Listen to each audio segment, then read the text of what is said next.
On December 19, 2018, a revolution started to spread throughout Sudan. After decades of living under President Omar Bashir's brutal military regime, civilians pushed back.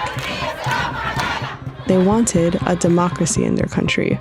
A few months later, this man and this man helped take down Bashir in a coup, and then promised protesters the future they had demanded. 4 years later, the same two men are now at war with each other, tearing Sudan apart, killing hundreds of civilians. So how did Sudan go from this to this in such a short time? And how did these two powerful men go from partners to enemies? Clashes in Sudan intensified by the rapid support forces. Sudan has a long history of coups.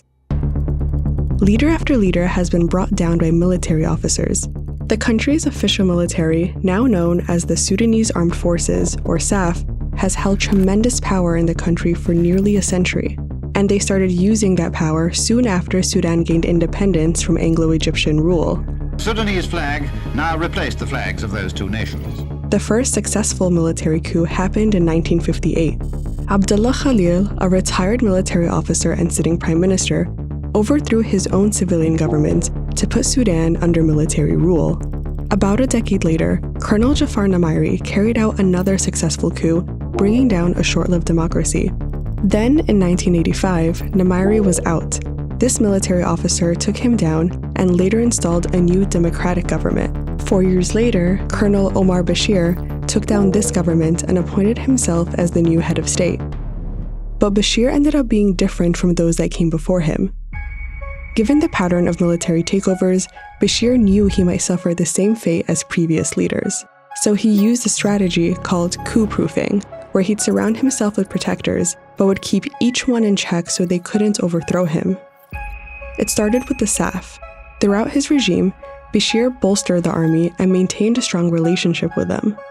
He relied on them heavily to crack down on an ongoing civil war in southern Sudan, where SAF and allied militias brutalized civilians on his command. Then, with the army busy in the south, another war started taking shape in the west. Darfur was in crisis.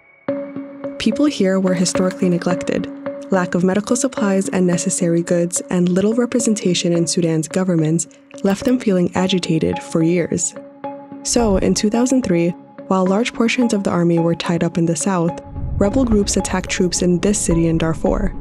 And Bashir, in recognizing that this rebellion was taking place, instead of relying on the Sudan Armed Forces, or SAF, the conventional military, he instead decided to rely and arm local Arab militias in the region that were known as the Janjaweed. This group was brutal and focused on wiping out Darfuri rebels and civilians at Bashir's direction. Satellite imagery shows that the Janjaweed is likely responsible for destroying over 3,000 villages. SAF troops in Darfur were responsible for destruction there as well. Both groups are accused of mass killing, rape, and the targeted displacement of civilians. Together, they killed thousands of Darfuris. The events in Darfur showed Bashir how to keep his power, and he turned to the Janjaweed in search of another protector. Among the Janjaweed militias, there were a couple of men Bashir trusted and tried to bring into the central government.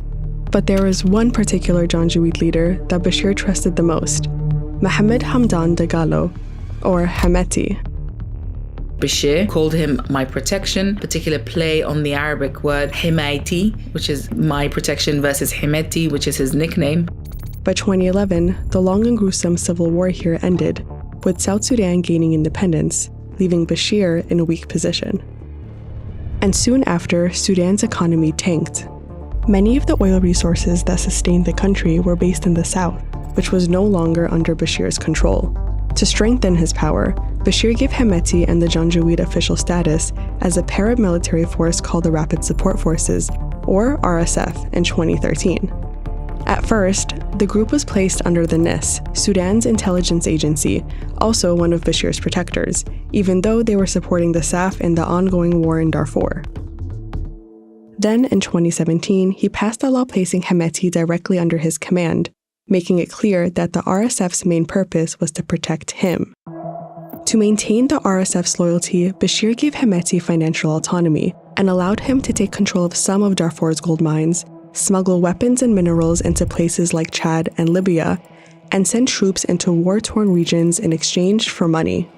At the same time, Bashir continued to let the SAF have a hand in major industries like weapon production and telecommunications. While Bashir was busy making these two forces richer, civilians continued to struggle. Protests broke out in 2018 amid a really bad economic crisis. That's when Bashir faced his biggest challenge, putting his protection scheme to the test. The ultimate trigger was the government's budget, which allocated about 60 to 70% to the security sector, which included Bashir's protectors, while Sudanese people struggled for basic needs. This led to the biggest revolution in Sudan's history. Spontaneous protests broke out in different parts of the country, and then they shifted to Khartoum, in the capital city. Bashir refused to leave office. The RSF, SAF, and other security sectors backed him and cracked down on the protesters who ultimately wanted democracy. But protesters didn't back down for months, and it became clear to the RSF and SAF that Bashir's leadership wouldn't be as useful to them anymore. So on April 11th, 2019, they made a move that surprised civilians and Bashir. SAF commanders colluded with the RSF's Hemeti and removed Bashir from power. Protesters celebrated Bashir's removal, but they didn't trust the men who made it happen. A day after the coup, Abdel Fattah Burhan, a former regional commander in Darfur, took charge of the SAF. Together, the two men gained control of Sudan.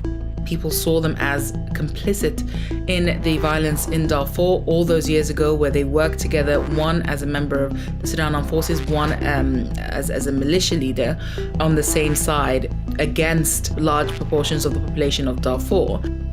And soon, the two men turned on protesters.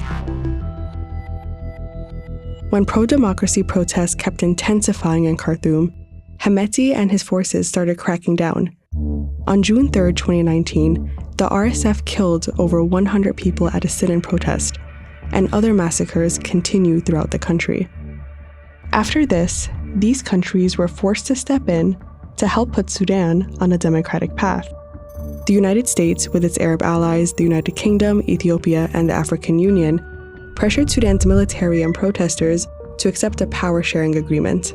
In this new deal, representatives from both the military and protesters would be part of a transitional council. In this plan, the military would have control for 21 months and civilians for 18. That meant the military would eventually have to hand over power to civilians to run the country. The problem was, despite warnings from protesters, these two military men were put in charge of the council, with Burhan as chair and Hemeti as vice chair. At first, the council acted in line with the agreement and installed a new prime minister, Abdullah Hamdok. But after multiple military interventions by these leaders, like a staged coup in October 2021, Hamdok resigned in January 2022. That made Burhan the de facto leader of Sudan, and Hemeti as his number two again. But Hemeti was never quite comfortable with playing second fiddle, especially because he had amassed this fortune and had positioned himself to play the role of statesman almost better than Burhan himself.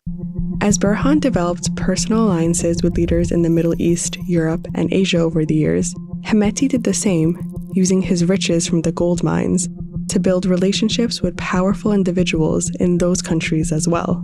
After another year of protests, the US, UAE, Saudi Arabia, and the UK pressured Burhan, Hemeti, and protesters to sign another deal. On December 5, 2022, Burhan, Hemeti, and political parties signed it, promising a new civilian-led transitional government by April 2023. But these two men disagreed on a key part of the deal. The RSF would need to become part of Burhan's army, which would limit Hemeti's power. Burhan wanted that to happen in 2 years, but Hemeti proposed 10. That disagreement caused a big rift between Burhan and Hemeti, which led to the current conflict between the two men. They've placed hundreds of thousands of armed men across the country. Burhan and his army have an air force that's responsible for many of the casualties, and Hemeti's finances allow him to arm more and more men on the ground. Hundreds of civilians have been killed already, and thousands have fled Sudan. Ceasefires have routinely been broken, and talks between the warring parties have gone nowhere. What was once a hopeful revolution has been interrupted by these two men. No matter who wins this war, protesters are left feeling betrayed by the country's de facto leaders and also by the international community that claimed to support their hopes for democracy.